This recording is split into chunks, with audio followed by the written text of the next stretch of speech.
Good evening and welcome to tonight's update from the 2024 505 World Championship. It's the penultimate day of the Worlds and it's been a stormy one. We've had winds going up to 20 meters per second, which is around 40 knots. The two scheduled races were first postponed this morning until 3 o'clock this afternoon.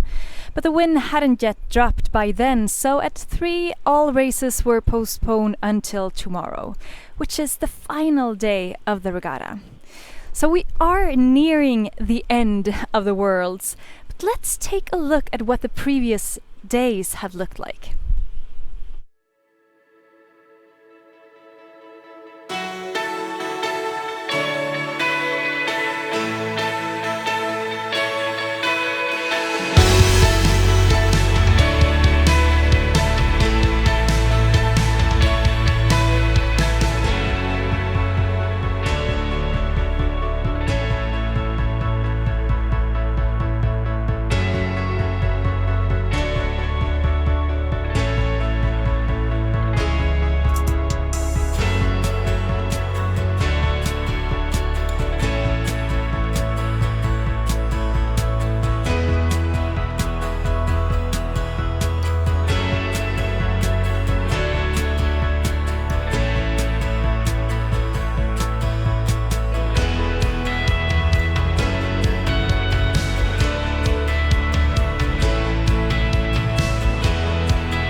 You could really see at the end of the clip there how strong the winds and how big the waves have been today.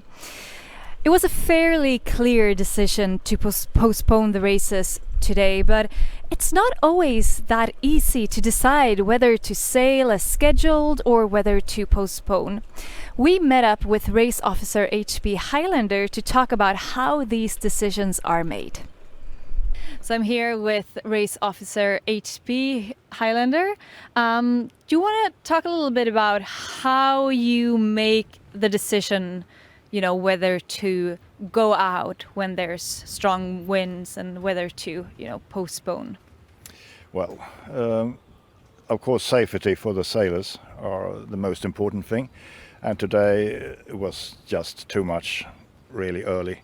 So it's been up to more than 20 meters per second, so it wasn't possible to sail. But it's a bit harder when it's when we come down to like what we will have tomorrow, perhaps like 10, 12 meters per second, and very big waves and all that. And shall we sail or not? Can we really take care of the capsized boats and all that stuff that will happen in such a day? So I think tomorrow will be more difficult. Today it was just postponed. So how do you think you'll make those decisions tomorrow? What will you take into account? Well, I think especially the waves. It's been building up. I heard that they have 3 meters waves out there now. So and they will still be like 3 meters tomorrow. I think it was too much for everyone today, but of course it's also differs a lot in skill. Some of the sailors they have trained a lot in a strong breeze and they can handle the boat really good. But tomorrow, if we sail, we will have both the more inexperienced sailors and the really experienced ones. And but it's also bad if like 20 sailors finish the course and the rest of the sailors there are swimming in the water, and so that's the balance. You have to take account of safety, how many can really participate, and so on. So 2 strong winds today, but we're definitely hoping, it looks like it's going to be slightly better tomorrow, so we're hoping for a few races tomorrow. Yeah, it would be, of course, really nice to have at least one race to finish off this beautiful regatta with. But we never know. You can't fight nature like that. You have to accept what it is. Thank you. Yeah, we can't fight nature, and there are lots of different things to take into consideration. And with a big fleet of boats with large variation of skills, it's perhaps hard to make everyone happy every day. But the sailors haven't been idle today, as the annual meeting for the International 505 Association was held this morning. We met up with President Michael Kirk to talk about some upcoming worlds and other things that were discussed during the meeting. So, Michael, earlier today, you had the annual meeting for the International 505 Association. Do you want to tell us what happened at the meeting? Well, most of it's pretty boring, but the key things we do there is select our venues for the coming years. So we're going to Adelaide in December, January of this year. So that's actually next year, but it'll start this year. So that's only 6 months away. And then the following year would be 2026. We're going to Hayling Island in England. And the year after that, we are considering going to Los Angeles, to Long Beach in California. California. Yeah. And how do you decide where to host the different worlds? Well, ideally, somebody comes along and says they'd be interested, so that's the easiest thing for us. If we don't have, then we have to go searching. Quite often we get 2 or 3 options, and if there was more than one option, we would just vote on it about which one we prefer to go to. So each potential host would have to make their case for why they should be selected. Yeah. They'd make a case, and we'd make some video and how exciting it's all going to be. And there's been times when we've had difficult choices, like 2 really good venues, and we have to pick one. Yeah. So yes, it's very simple. How many boats do you expect for the Adelaide Worlds? I would hope somewhere between 75 and 100. Mm-hmm. Yeah. Awesome. Anything else that happened at the meeting that might be of interest for? Not really. We had some discussions about changing some rules to make our measuring more simple and easier. We discussed a lot about how we might finance and fund world championships so that younger sailors can afford to go. Transporting boats around gets a bit expensive. And then there's the entry fee. So the logistics of boats moving around to international events is usually beyond younger people. So we discussed a lot about how we can subsidise their travel or at least their boat logistics and so forth. I guess that's important for the inclusiveness of the class and to make it more accessible for more people. Yeah. Yes, definitely. It's making it possible for particularly younger people is critical, and we're very focused on that. So there's no racing today. There are very strong winds, but we're hoping for a few more races tomorrow. We'll just have to wait and see. We don't rule the weather. Yeah. When you find out how, let me know.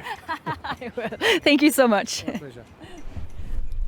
So not too long until the next Worlds in Adelaide, Australia. Late this afternoon, the wind did drop a little bit, and the Swedish boat with Team Dahlström and Hjelt went out to practice. Unfortunately, we heard that the practice ended with some damages to the boat, but before then we sent out a camera to get some really nice pictures of them.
tomorrow is the final day of the Worlds, and hopefully the wind will drop enough so that it's possible to sail at least one final race, hopefully two.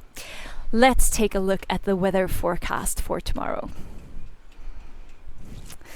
So here is Saturday at 11 o'clock when the first start is scheduled. And it looks like about 10 meters per second with westerly winds.